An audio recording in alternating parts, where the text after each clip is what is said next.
The Amateur. Yeah, that's right, folks. Rami Malek, a movie star, an Academy Award winning movie star, is back in the latest spy thriller that's coming to you from 20th Century Studios.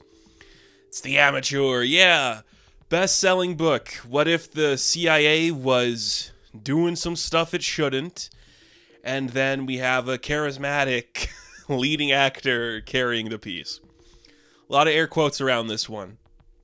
Not because it's bad, but just because it's an interesting type of movie. I feel like we're in the era where doing prestigious CIA counterintelligence stuff is very viable for television. And if this movie came out maybe 2 to 3 years earlier, I could definitely see it being a 10-episode miniseries coming to you from Showtime or Paramount or whatever. But for some reason, God only knows why, we're actually going to put it in cinemas, which is kind of exciting. This is the type of movie that we used to make an abundance of. Just this year alone, we saw another resurgence of the same type of film in Steven Soderbergh's Black Bag. Now, I'll say there are some similarities between this movie and Black Bag, but it is nowhere near as good as Black Bag. This is the perfect, it's okay type of movie. I can't point to anything that it does wrong where I'm like, ugh, this sucks or this is falling apart. It is just completely and utterly fine. And there's nothing wrong with that.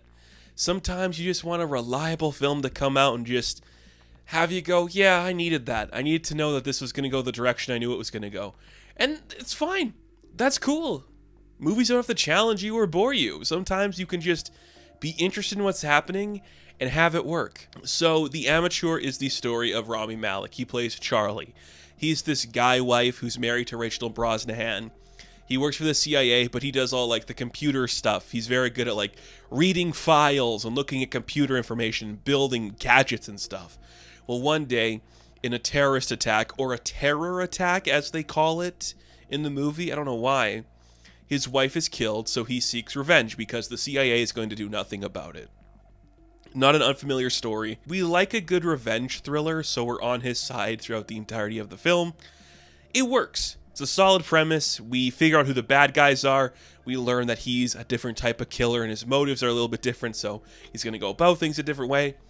All of it makes for a complete and utter fine movie. I'm not against it, but I'm not for it. I'm just sitting there thinking, yep, that's how this character would react, isn't it? That's how things like this would happen. And that's pretty good. You know, sometimes it's all you need. You just need something good to happen like that. I don't know. Rami Malek's such an interesting guy. Not the choice I would have went for a lead like this, but I guess that's the point. You need somebody who is very, like, in his own head, very quiet, very unemotional, who just doesn't look like he wants to interact or be around people. Malek does that well, and can carry that part of it. I guess for the most part, you buy, like, this guy's never had to hold a gun before, but also, do you want to see that type of lead for a whole movie, is the other thing. Rami Malek is a very good character actor. He can get really into a character, and it's very good. He's excellent supporting. And this is a big movie for him to lead. Now, I think he does fine. Nothing over the top, but the case could be made. Another person could have done this, perhaps. I'm not saying who it could be, because I don't have a name, like, in my mind, but, you know, it's just movie stars doing stuff. That's all this is. So, yeah, I buy him in this role. I think he does good. The stuff that's asked of him is good. The script seems interesting. A little long, like we spend a lot of time in a lot of sequences, which is why I think this could kind of feel like it should be like an 8-episode limited series, and one episode's dedicated to each person, blah, blah, blah. It does fine. You know, like, the locations are good. They clearly filmed on the locations where the events take place. There are some interesting choices of camera work. Nothing crazy. I won't say it's like jumping out up the screen being the most intense thing I ever seen. But it's working. There are some interesting enough visuals in some of the moments, so that's kind of nifty. And I don't know, if I was married to Rachel Brosnahan, I would probably do the same thing. Maybe the saving grace of a movie like this is Rachel Brosnahan. She's hardly in it, but every time we have a moment with her on screen, I'm like, yeah, I buy it. That's a face you go to war for. Great supporting cast. I think it's incredible to have John Bernthal show up for 2 scenes. And the entire time you're like, oh, charisma, that's what it looks like, Rami. There's everything you can't be. Nothing against Rami Malek. I like him. Mr. Robot's a great show. And that's how you utilize that guy the best. And then we have Lawrence Fishburne, who's kind of like the supporting. He's the one that's going to train him to do all this stuff before he goes rogue. It is just an older gentleman coming in and delivering lines. And when I saw this with an older crowd, they liked him a lot. And I get it. Holt McCallany is also in this. He kind of plays, well, an interesting role. I won't spoil what it is, but there's a part of me that thinks this movie would have played differently in a post-Kamala Harris as president world. It's got one of those vibes where you just see, oh, these older men working for other older men are doing things that are destroying the world against the wishes of the public. And they think they can do it just because they've been around longer and are in charge.